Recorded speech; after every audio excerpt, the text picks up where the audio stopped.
ഈ തൈരിനെ നിങ്ങൾ എത്ര പേര് ഡെയിലി നിങ്ങളുടെ ഭക്ഷണത്തിൽ ഉൾപ്പെടുത്തുന്നുണ്ട്? ഇതിൻ്റെ ഗുണങ്ങൾ എന്തൊക്കെയാണെന്ന് നിങ്ങൾ ചിന്തിച്ചിട്ടുണ്ടോ? അത് ഞാൻ പറയാം.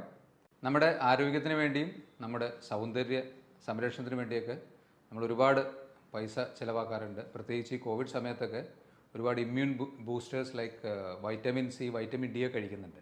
എന്നാൽ നമ്മുടെ വീട്ടിൽ തന്നെ സിമ്പിളായിട്ട് ഒരുപാട് ഹെൽത്ത് ബെനിഫിറ്റ്സ് തരുന്ന ഒരു കാര്യത്തെക്കുറിച്ചാണ് ഞാൻ പറയാൻ ഉദ്ദേശിച്ചത്. ഹലോ ഫ്രണ്ട്സ്, ഞാൻ ഡോക്ടർ അഭിരാം. നമ്മുടെ ആരോഗ്യത്തിന് വേണ്ടിയും നമ്മുടെ സൗന്ദര്യ സംരക്ഷണത്തിന് വേണ്ടിയൊക്കെ നമ്മൾ ഒരുപാട് പൈസ ചിലവാക്കാറുണ്ട്. പ്രത്യേകിച്ച് ഈ കോവിഡ് സമയത്തൊക്കെ ഒരുപാട് immune boosters like vitamin C, vitamin D ഒക്കെ കഴിക്കുന്നുണ്ട്. എന്നാൽ നമ്മുടെ വീട്ടിൽ തന്നെ സിമ്പിളായിട്ട് ഒരുപാട് ഹെൽത്ത് ബെനിഫിറ്റ്സ് തരുന്ന ഒരു കാര്യത്തെക്കുറിച്ചാണ് ഞാൻ പറയാൻ ഉദ്ദേശിച്ചത്. അതിനു മുൻപ് പ്രോബയോട്ടിക്സ് എന്ന ഗ്രൂപ്പിൽപ്പെട്ട, അതായത് നമുക്ക് സഹായം ചെയ്യുന്ന ഒരു ഗ്രൂപ്പ് ഓഫ് സൂക്ഷ്മ അണുക്കളുണ്ട്. നമ്മുടെ ശരീരത്തിലെ എല്ലാ സ്ഥലങ്ങളിലുമുണ്ട്. പ്രത്യേകിച്ച് നമ്മുടെ ചർമ്മത്തിലും നമ്മുടെ ദഹന വ്യവസ്ഥയിലും കുടലിലൊക്കെ ധാരാളമായിട്ടുള്ള ചില ബാക്ടീരിയകളുണ്ട്. ശരിക്കും പറഞ്ഞാൽ ശരീരത്തിൽ കോടിക്കണക്കിന് ഇത്തരത്തിലുള്ള സൂക്ഷ്മ അണുക്കളുണ്ട്. അവയിൽ നല്ലൊരു ശതമാനവും നമുക്ക് അണുക്കളാണെങ്കിലും നമുക്ക് ഉപദ്രവം ചെയ്യുന്നില്ല. കുറച്ച് അണുക്കൾ, ഇത്തരത്തിലുള്ള സൂക്ഷ്മ അണുക്കൾ, ബാക്ടീരിയ പോലെയുള്ളവ നമുക്ക് ഗുണം ചെയ്യുന്നുമുണ്ട്. അതിനാണ് നമ്മൾ പ്രോബയോട്ടിക്സ് എന്ന് പറയുന്നത്. നമ്മുടെ കുടലിൽ ഏകദേശം 300 മുതൽ 500 ഇത്തരത്തിലുള്ള ടൈപ്പ് സൂക്ഷ്മ അണുക്കളുണ്ട്. അപ്പോൾ അതിൽ നമുക്ക് മാക്സിമം യൂസ് കിട്ടുന്ന ചില ഇത്തരത്തിലുള്ള പ്രോബയോട്ടിക്സിനെ വർദ്ധിപ്പിക്കുന്നതിന് വേണ്ടി നമ്മുടെ വീട്ടിൽ വളരെ സിമ്പിളായിട്ട്, എത്ര പേര് ഇത് യൂസ് ചെയ്യുന്നുണ്ടെന്നറിയില്ല, ഉപയോഗിക്കാവുന്ന ഒരു ഭക്ഷണമാണ് യോഗേർട്ട് അഥവാ തൈര്. ഈ തൈരിനെ നിങ്ങൾ എത്ര പേര് ഡെയിലി നിങ്ങളുടെ ഭക്ഷണത്തിൽ ഉൾപ്പെടുത്തുന്നുണ്ട്? ഇതിൻ്റെ ഗുണങ്ങൾ എന്തൊക്കെയാണെന്ന് നിങ്ങൾ ചിന്തിച്ചിട്ടുണ്ടോ? അത് ഞാൻ പറയാം. ഒരു കപ്പ് തൈര്, അല്ലെങ്കിൽ ഏകദേശം ഒരു 100-150 ഗ്രാം തൈരിൽ നമുക്ക് ഡെയിലി ആവശ്യമുള്ള കാൽസ്യത്തിൻ്റെ 50% കിട്ടുന്നതാണ് പറയുന്നത്. പ്രത്യേകിച്ച് വെജിറ്റേറിയൻസൊക്കെ ആണെങ്കിൽ B12, വെജിറ്റേറിയൻസിന് വരുന്ന വലിയൊരു ഡെഫിഷ്യൻസിയാണ് B12 എന്നുള്ളത്. നമ്മുടെ ഞരമ്പുകളേക്ക് ഇത് ബാധിക്കാൻ സാധ്യതയുണ്ട്. B12 കുറഞ്ഞാൽ. B12 തൈരിൽ ധാരാളമുണ്ട്.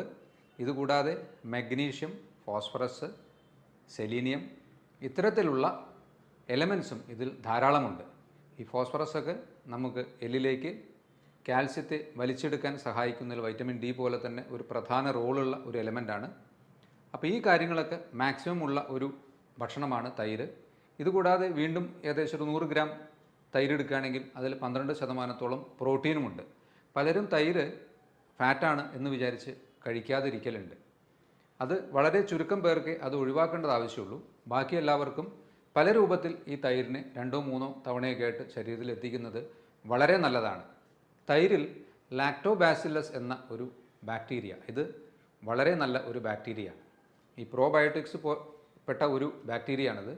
ഇത്തരത്തിലുള്ള ബാക്ടീരിയ കൊണ്ട് നമുക്കുണ്ടാകുന്ന ഗുണം, പ്രോബയോട്ടിക്സ് മൊത്തമായി നോക്കുകയാണെങ്കിൽ ഏറ്റവും പ്രധാനമായിട്ട് ഈ ദഹന പ്രശ്നങ്ങളുള്ളവർ, പ്രത്യേകിച്ച് ഇറിറ്റബിൾ ബവൽ സിൻഡ്രോം അഥവാ IBS എന്ന അസുഖമുള്ള ഈ ദഹന വ്യവസ്ഥയിലുള്ള പ്രശ്നങ്ങളുള്ളവർക്ക് തൈര് നല്ല ഗുണം ചെയ്യും. അത് ചിലപ്പോൾ അവർ അതിന് കുറയ്ക്കുന്നതിനും അതിനെ ഒഴിവാക്കുന്നതിനൊക്കെ, IBS നിന്ന് രക്ഷ നേടുന്നതിനൊക്കെ തൈര് നല്ല ഗുണം ചെയ്യാൻ സാധ്യതയുണ്ട്. ഇതുകൂടാതെ നമ്മുടെ ഇമ്മ്യൂണിറ്റി വർദ്ധിപ്പിക്കുന്നതിലും, സ്കിൻ കംപ്ലയിൻസ് കുറയ്ക്കുന്നതിലും, ഹാർട്ട് കംപ്ലയിൻസ് കുറയ്ക്കുന്നതിലും, അതുപോലെ നമുക്ക് ജനറലായിട്ടുള്ള ഒരു ഹെൽത്ത് തരുന്നതിലും, വെയിറ്റ് റിഡക്ഷൻ, ഇതിലൊക്കെ ഇത്തരത്തിലുള്ള പ്രോബയോട്ടിക്സും അതുപോലെ തൈര് ഉപയോഗിക്കുന്നതിലും നമുക്ക് നല്ല ഗുണം ചെയ്യുന്നുണ്ട്. തൈരിൽ ധാരാളം HDL കൊളസ്ട്രോൾ ഉണ്ടെന്നാണ് പറയുന്നത്. HDL കൊളസ്ട്രോൾ നമുക്കെല്ലാം അറിയുന്ന പോലെ ശരീരത്തിന് നല്ലതാണ്. LDL കൊളസ്ട്രോൾ ഡെപ്പോസിറ്റ് ചെയ്യുന്ന ഈ മോളിക്യൂൾസിനെ രക്തക്കുഴലിൽ നിന്ന് തിരിച്ചു കൊണ്ടുവരുന്നതിൽ പ്രധാന പങ്ക് വഹിക്കുന്നത് HDL കൊളസ്ട്രോളാണ്. അപ്പോൾ ഇത് അതിൽ ധാരാളമുണ്ട്. ഓസ്റ്റിയോപൊറോസിസ് കുറയ്ക്കും, അതായത് എല്ലുകൾക്കുള്ള ദ്രവിച്ചു പോകുന്ന അവസ്ഥ, അതിൽ ഫോസ്ഫറസ് ഉള്ളതുകൊണ്ട് കാൽസ്യം അബ്സോർപ്ഷൻ സഹായിക്കുന്നു, ജനറൽ ഇമ്മ്യൂണിറ്റി വർദ്ധിപ്പിക്കുന്നു. അപ്പോൾ ഇത്രയും കാര്യങ്ങൾ ഈ ഒരു അത്ഭുത ഭക്ഷണമായിട്ട് നിങ്ങൾക്കിപ്പോൾ തോന്നുന്നുണ്ടാവാം. കാരണം തൈര് പലരും എല്ലാ ദിവസവും ഭക്ഷണത്തിൽ ഉൾപ്പെടുത്തി കഴിക്കുമെന്ന് എനിക്ക് തോന്നുന്നില്ല. ചുരുക്കം ചില ആൾക്കാർ അത്തരത്തിൽ ചെയ്യുന്നുണ്ടാവും. പക്ഷേ ഡെയിലി നിങ്ങൾക്ക് ഒരുപക്ഷെ 2-3 കപ്പ് തൈര് വരെ കഴിക്കുന്നതുകൊണ്ട് കുഴപ്പമില്ല. സാലഡ് രൂപത്തിലോ അല്ലെങ്കിൽ അത്തരത്തിൽ ഭക്ഷണത്തിൽ ഉൾപ്പെടുത്തി അത് കഴിക്കേണ്ട ചില രീതികളുണ്ട്. അത് ഞാൻ പറയാം. എപ്പോൾ കഴിക്കണം തൈര്? കഴിവതും വെറും വയറ്റിൽ തൈര് കഴിക്കണ്ട. കാരണം അതിന് ഒരു ഫെർമെൻറ്റിംഗ് ടെൻഡൻസി ഉള്ളതുകൊണ്ട് നമുക്ക് ഒരു ആസിഡിക് ടെൻഡൻസി വരാൻ സാധ്യതയുണ്ട്. വെറും വയറ്റിൽ കഴിക്കേണ്ട. ഭക്ഷണത്തിൻ്റെ കൂടെയോ മുന്നെയോ രാത്രിയോ ഒക്കെ തൈര് കഴിക്കാവുന്നതാണ്, തീർച്ചയായിട്ടും കഴിക്കാവുന്നതാണ്. നേരത്തെ പറഞ്ഞതുപോലെ 2-3 കപ്പ്, അതായത് ഒരു 100-200 ഗ്രാംസ് വരെയൊക്കെ തൈര് കഴിക്കുന്നതുകൊണ്ട് കുഴപ്പമില്ല. പല സമയങ്ങളായിട്ട് തൈര് കഴിക്കുന്നതുകൊണ്ട് കുഴപ്പമില്ല. മറ്റ് അസുഖങ്ങളുള്ളവരാണെങ്കിൽ, പ്രത്യേകിച്ച് ഹാർട്ട് കംപ്ലയിൻസ് ഉള്ളവരാണെങ്കിൽ ലോ ഫാറ്റ് തൈര് കഴിക്കുന്നതായിരിക്കും നല്ലത്. തൈരിനെ പാസ്ചറൈസ് ചെയ്ത രീതിയിലാണ് നിങ്ങൾ കഴിക്കുന്നത് എങ്കിൽ അതുകൊണ്ട് പ്രത്യേകിച്ച് വലിയ ഗുണം കിട്ടില്ല. കാരണം അതിലെ ഈ ലാക്ടോബാസില്ലസ് എന്ന നമ്മുടെ IBSനെയോ അല്ലെങ്കിൽ കുടലിൻ്റെ ദഹനത്തെയൊക്കെ സഹായിക്കുന്ന ആ ഒരു ബാക്ടീരിയ അതിൽ നിന്ന് നശിച്ചു പോകുന്നുണ്ട്. അതുകൊണ്ട് പാസ്ചറൈസ്ഡ് ഫോമിൽ ആണ് തൈര് കിട്ടുന്നതെങ്കിൽ അത് കഴിവതും കഴിക്കാതിരിക്കുക. ഏറ്റവും ബെസ്റ്റ്, നിങ്ങൾക്ക് വളരെ സിമ്പിളായിട്ട് ഈ തൈരിനെ നമുക്ക് വീട്ടിൽ ഉണ്ടാക്കാമെന്ന് എല്ലാവർക്കും അറിയാം. ആ രീതിയിൽ തന്നെ അതിനെ കഴിക്കാൻ ശ്രമിക്കുക. ഇത് കഴിക്കാൻ പാടില്ലാത്തവർ, മിൽക്ക് ഇൻടോളറൻസ് ഉള്ളവർ, ലാക്ടോസ് ഇൻടോളറൻസ് ഉള്ളവർ ഇത് കഴിക്കരുത്. അല്ലെങ്കിൽ തൈരിലെ ചില ഘടകങ്ങളുമായി അലർജി ഉള്ളവർ അത് കഴിക്കരുത്. അത് കഴിക്കുമ്പോൾ തന്നെ നമുക്ക് അറിയാം. അപ്പോൾ അത്തരത്തിലുള്ളവർ മാത്രം അത് ഒഴിവാക്കിയാൽ മതി. ബാക്കി എല്ലാവർക്കും ഒരു മീഡിയം ടു മോഡറേറ്റ് അളവിൽ തൈര് കഴിക്കുന്നതുകൊണ്ട് കുഴപ്പമില്ല. ഇനി തൈരിൻ്റെ കൂടെ കഴിക്കാൻ പാടില്ലാത്ത ഭക്ഷണങ്ങളുണ്ടോ എന്ന് നോക്കാം. 2 പ്രോട്ടീൻ, മൃഗങ്ങളുടെ പ്രോട്ടീൻ ഒരുമിച്ച് കഴിക്കേണ്ട. അതുകൊണ്ട് ചിക്കനോ അല്ലെങ്കിൽ മത്സ്യം അത്തരത്തിലുള്ള ഭക്ഷണങ്ങളുടെ കൂടെ കഴിവതും തൈര് കഴിക്കാതിരിക്കുന്നത് നല്ലതായിരിക്കും. അതുമായി കുറച്ചൊരു ഗ്യാപ്പിട്ട് കഴിക്കുന്നത് നല്ലതായിരിക്കും. അതിൻ്റെ കൂടെ കഴിക്കണ്ട. പിന്നെ ചൂടുള്ള ചോറിൽ കഴിവതും തൈര് ഒഴിച്ച് കഴിക്കാതിരിക്കുക. 2 കാരണങ്ങളുണ്ട്. ഒന്ന്, അതിൽ ലാക്ടോബാസിലസ് എന്ന ബാക്ടീരിയ നശിപ്പിക്കപ്പെടും. അപ്പോൾ നമുക്ക് അതിൻ്റെ ഉദ്ദേശിച്ച ഗുണം കിട്ടുന്നില്ല, പ്രോബയോട്ടിക്സിൻ്റെ ഗുണം കിട്ടുന്നില്ല.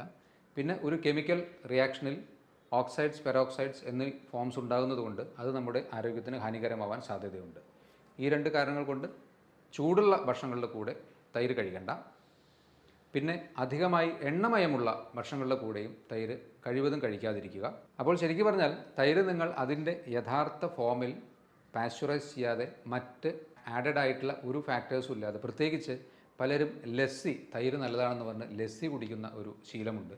ലസ്സി നിങ്ങൾക്ക് ടേസ്റ്റിന് വേണ്ടി കഴിക്കാമെന്നല്ലാതെ അതുകൊണ്ട് നമുക്ക് ഉദ്ദേശിച്ച ഫലം കിട്ടില്ല. കാരണം പഞ്ചസാര ചേർത്ത് കഴിഞ്ഞാൽ തൈരിന് അതിൻ്റെ ഗുണം കിട്ടുന്നില്ല.